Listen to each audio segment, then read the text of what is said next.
Assalamu alaikum. Let's continue lecture 5. Up till now we have discussed about the vapor compression system and we solved related numerical problems. So let's continue. Now I'll give you a brief introduction of the refrigerant selection, because refrigerant is a very compulsory part of the refrigeration system. Now please note that there is no refrigerant that can be used for all types of applications. So that means there is no ideal refrigerant. If one refrigerant has certain good advantages, it will have some disadvantages also. So a refrigerant is chosen which has greater advantages and less advantages. So then the question comes, what is the criteria for that? The criteria is the suitability of a refrigerant for a certain application is determined by its physical, thermodynamics and chemical properties. And what are these properties? The desirable properties of the refrigerant are: it should have low boiling and freezing point, high critical temperature and critical pressure, high latent heat of vaporization, low CP value for liquid and a high CP value for vapor, high thermal conductivity. It should be non-corrosive because the tubes it can have the longer life. It should be non-flammable and non-explosive in case of leakage. If it's non-flammable, that's the more desirable property. And again, non-toxic, because sometimes if it is leak and we place certain foods item inside refrigerator, and it should be non-toxic. And again, the cost of the refrigerant is again the desirable property. If the cost is low, then it's more desirable. Then it should be easily available in the market, easy of locating the leaks by its odor, and again the last one is ozone friendly. So these are the desirable property of the refrigerant. Based on we made a selection of the refrigerant. And then the classification of the refrigerant. The American Society of Heating, Refrigeration and Air Conditioning Engineers, shortly known as ASHRAE, the ASHRAE standard basically deal the heating and ventilation and refrigeration system. They have classified the refrigerant as halocarbon or organic refrigerant, azeotrope refrigerant, inorganic refrigerant and hydrocarbon refrigerant. So mainly these are the four categories of the refrigerant that are being used in the refrigeration system. So let's see briefly. So first category we call the halocarbon refrigerant or the organic refrigerant. They have mainly three components commonly known as chlorofluorocarbon or CFCs.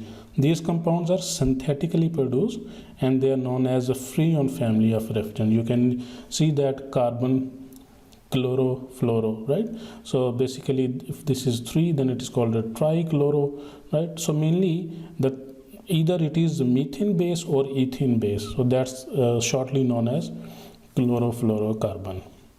And the second category is known as the azeotrope refrigerant. Azeotrope mean that's a combination of or the mixture of two halocarbon refrigerant. You can see it has different percentage. One of them is like R12, combination of R12 and R152. So their percentage is different. Similarly, there could be the combination of another. So these are called azeotrope refrigerant. And the third category is inorganic refrigerant. And each refrigerant is represented with different refrigerant number. You can see every refrigerant is represented with its refrigerant number.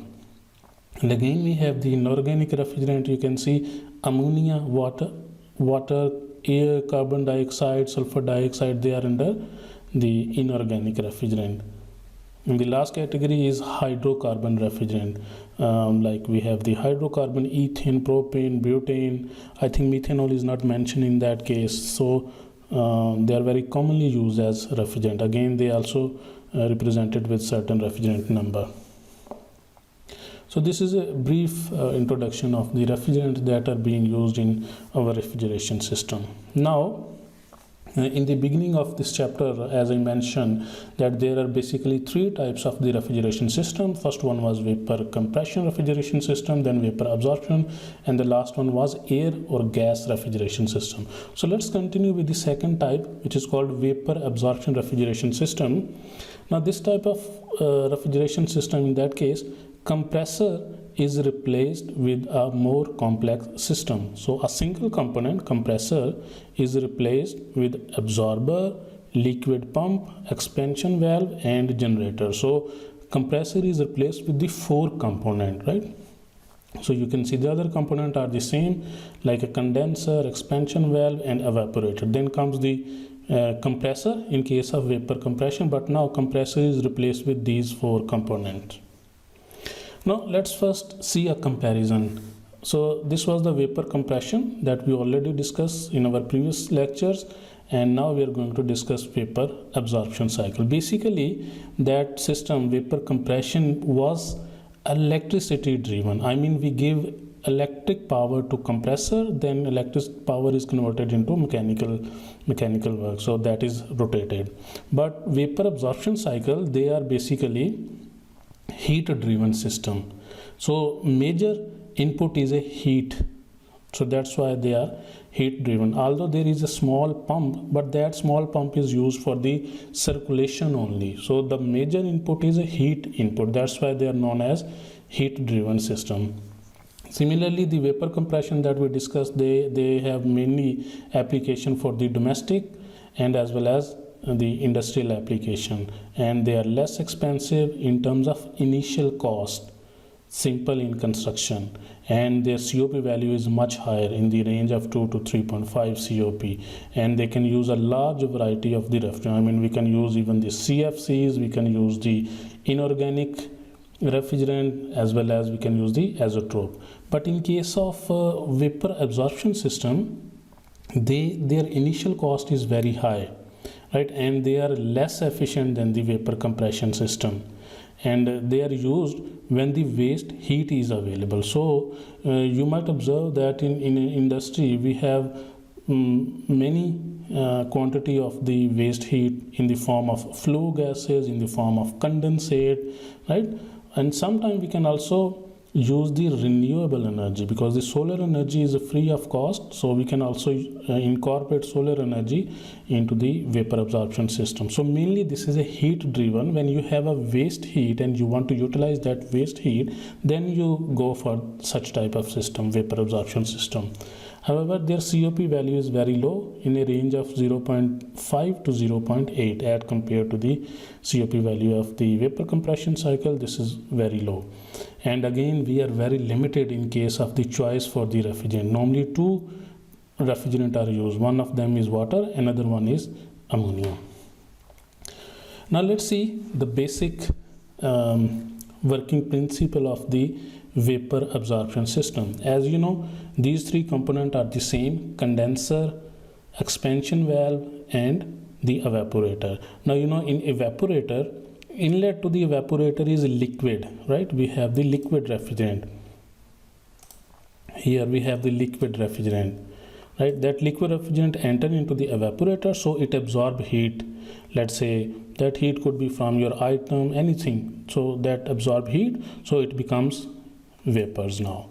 So that vapors absorb heat, and now that vapors go into the absorber. So these vapors are absorbed in a absorber by using an absorbent. So basically absorption system, they have two main component. One we call the refrigerant and the other we call the absorbent, right? So these refrigerant vapors, they are absorbed by using an absorbent. So now here in the absorber we have a mixture of the refrigerant and absorbent, right? So the mixture of the refrigerant and the absorbent, now that is pumped into the generator. Generator is just given a name where we generate the refrigerant vapors again. So that mixture of the refrigerant and absorber goes into the generator where we supply heat input. So this is basically our main heat input. That heat input can be from steam, can be from the solar energy. So once you supply that heat, then the refrigerant is vaporized. So here the high pressure vapors leaves the generator, whereas the absorbent that is basically heavier than the refrigerant, and it has a very high boiling point compared to the refrigerant, so it moves back to the absorbent. So these refrigerant vapor that has the energy or the heat energy taken from the evaporator as well as generator. So that heat energy has to be rejected to the outside. So that heat absorbed is rejected to the ambient air. So again, that refrigerant is in the liquid form, but the pressure is very high. So that is again expanded. Further pressure and temperature is reduced. So again we have a liquid refrigerant. So this process keep on continue, and we can produce the cooling effect in the evaporator. Right. Now we have mainly two types of the vapor absorption system. One we call the water lithium bromide. In water lithium bromide, water is the refrigerant, lithium bromide is the absorbent. In second category we have the aqua ammonia, water and ammonia. So in that case, ammonia is the refrigerant and water is the absorbent.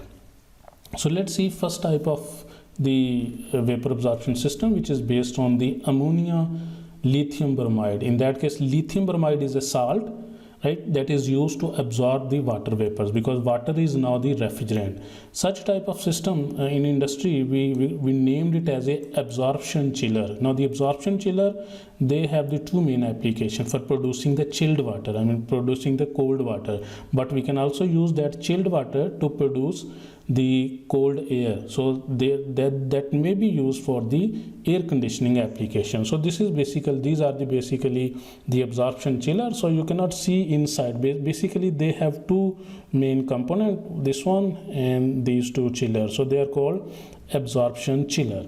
Now they are mainly based on the water lithium bromide. So let's see how they are working with the help of a video.